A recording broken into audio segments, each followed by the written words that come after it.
Hola, el día de hoy hablaremos de la educación obligatoria y el optimismo acerca del progreso, del libro La educación obligatoria, su sentido educativo y social de José Jiménez Sacristán. Comencemos. Como primer subtema tenemos la creencia en el principio de que todos son educables en alguna medida. Educación obligatoria. Es un proyecto optimista que debe ser extendible a todos, apoyándose en los valores de la racionalidad y de la democracia, elevando así la condición humana, siendo la educación un derecho universal que a nadie se le puede negar. Esto lo podemos encontrar en el artículo 3 de nuestra Constitución Política. De acuerdo a Jimeno, la educación moderna tiene la promesa de liberar al hombre de las limitaciones de su origen, además de una idea de progreso social sin exclusiones, donde todos pueden ser educados al concebir a la naturaleza humana como algo mejorable, plasmándonos así el concepto de plasticidad humana, es decir, el ser humano es moldeable en su desarrollo, por lo tanto, puede ser guiado mediante una buena educación.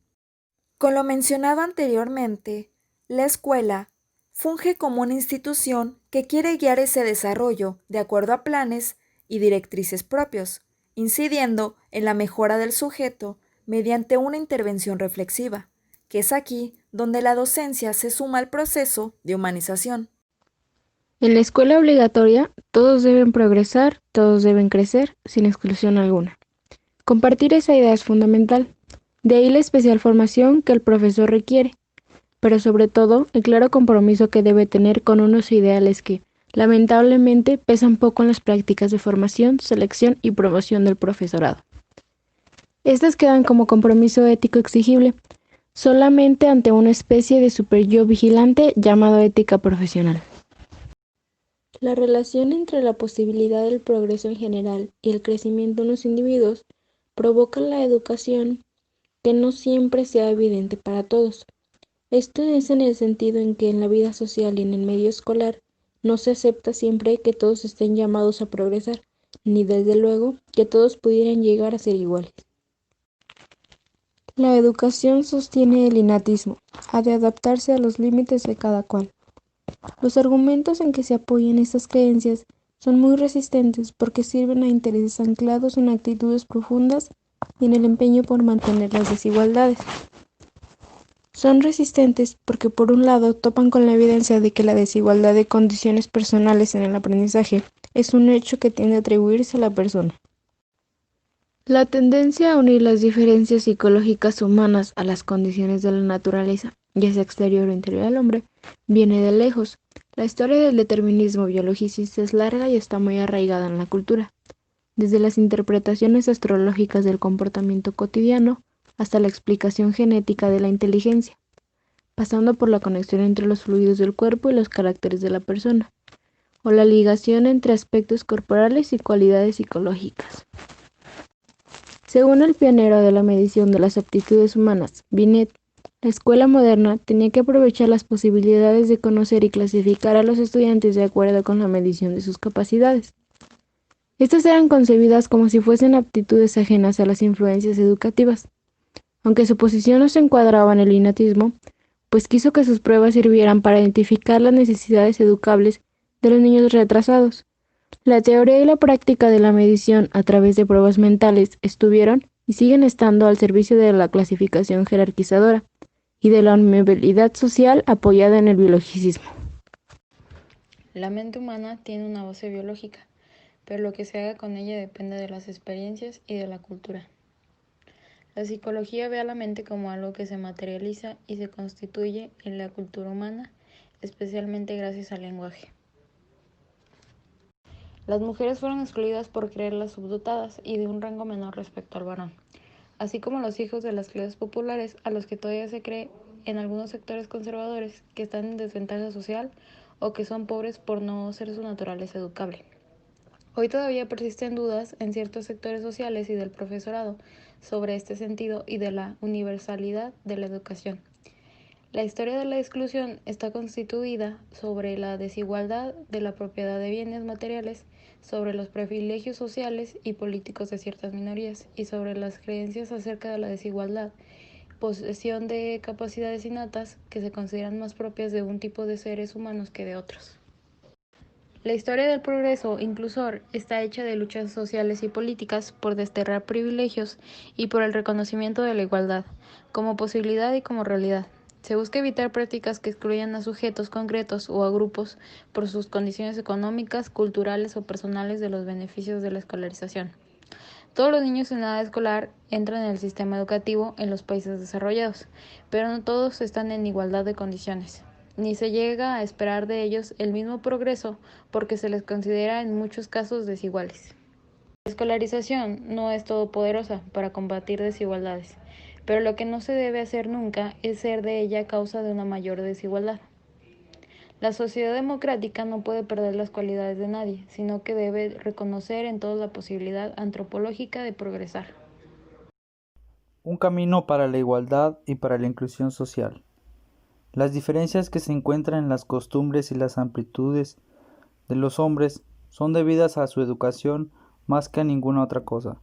Debemos deducir que ha de ponerse con gran cuidado en forma el espíritu de los niños y darle aquella preparación temprana que influirá en el resto de su vida. John Locke. Que un ser humano reciba la misma educación que cualquier otro no significa igualarlos entre sí. La educación es un omnipotente medio para la supresión de las desigualdades cuyo origen está fuera de las escuelas y que son previas a la escolarización. Las teorías sociológicas de la reproducción han constatado el efecto que tiene la escuela para propagar las desigualdades sociales, lo que ha podido conducir a una falta de ánimo y de empuje para alternativas educativas. La escolarización obligatoria es solo uno de los posibles caminos para recorrer hacia la igualdad, pero cualquier individuo o grupo constituido por alguna condición, ya sea género, clase social, etnia o modo de vida, etc., recibe una educación diferente en extensión y en calidad a la que disfrutan otros, o si no se recibe ninguna, entonces seguro que se acentúa la desigualdad entre unos y otros. La escolarización es camino problemático para la consecución de más igualdad, pero sus deficiencias o las diferencias en la escolaridad reciben con mayor desigualdad. Aunque trate de ser un optimismo moderado, se puede decir que la educación evita mayores desigualdades y puede ser medio para corregirlas si va acompañada de otras medidas. Recibir una educación o no es condición para la participación en la sociedad desde el momento en que para desempeñar el ejercicio de muchas actividades y puestos de trabajo se requiere una preparación previa, así como herramientas y habilidades para adquirirla. En sociedades y culturas de este tipo, la persona no cultivada o con carencias y deficiencias notables en la educación queda excluida socialmente al ser impedida su participación plena en la sociedad. La educación proporcionada por la escolarización obligatoria, igual para todos, constituye un requisito que capacita para el ejercicio de la ciudadanía plena.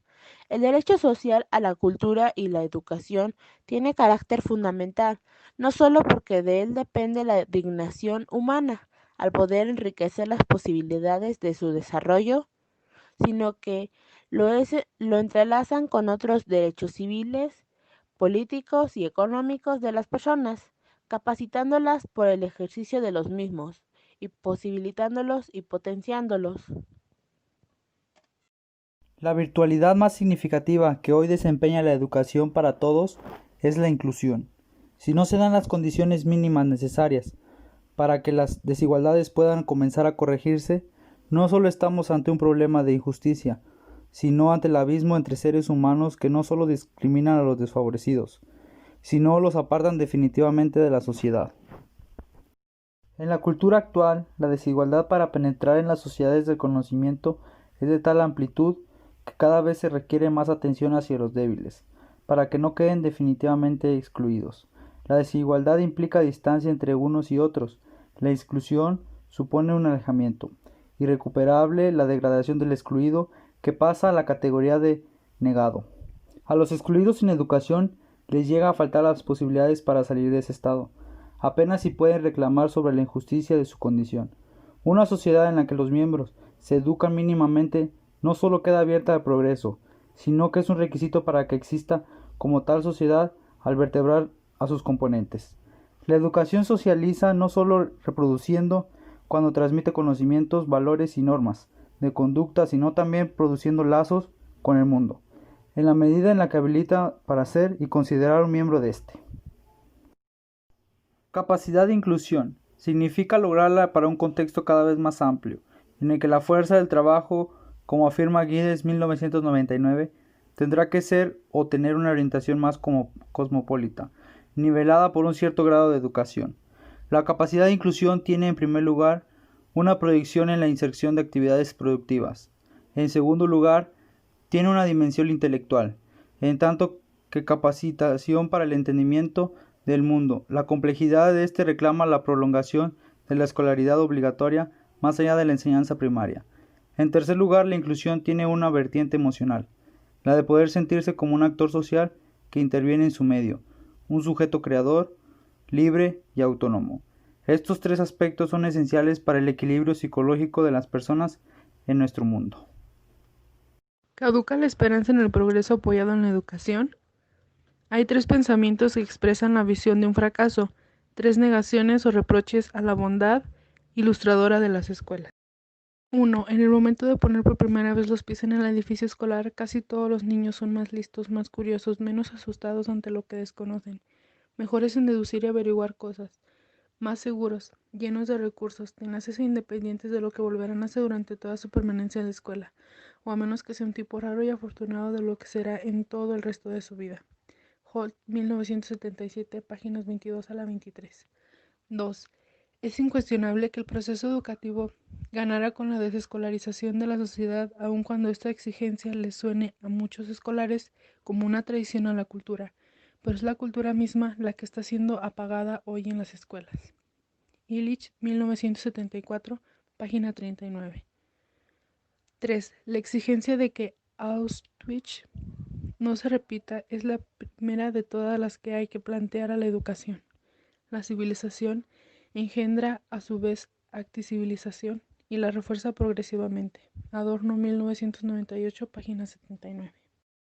La fe y la esperanza en la educación escolarizada también cuenta con su particular historia acerca de la falsedad de sus promesas, su decadencia, su inutilidad y sus efectos perniciosos. La debilitación del proyecto progresista, que supone la educación obligatoria universalizada, procede sobre todo del incumplimiento de sus grandes objetivos y de las desigualdades que se producen en cuanto a su logro en diferentes colectivos humanos. La persistencia de fuertes desigualdades en sociedades que creemos cultas, la pérdida de prestigio social del hombre y de la mujer, cultos, el rebrote del fascismo, la devaluación de la democracia, la deshumanización de muchas de las prácticas educativas, la persistencia del abandono escolar, las altas tasas de fracaso escolar, la pérdida de presencia del Estado en la provisión de la educación, la privatización de esta, son razones, entre otras, que nos deben hacer pensar en que el camino recorrido ha sido muy breve y que ha podido ser mal transitado. La escuela no ha cumplido todo su programa y sus prácticas deben ser revisadas. Muchas gracias por su atención prestada. Somos del segundo año Grupo B de la Licenciatura en Educación Primaria de la Benemérita y Centenaria Escuela Normal del Estado de San Luis Potosí, de la clase Iniciación al Trabajo Docente.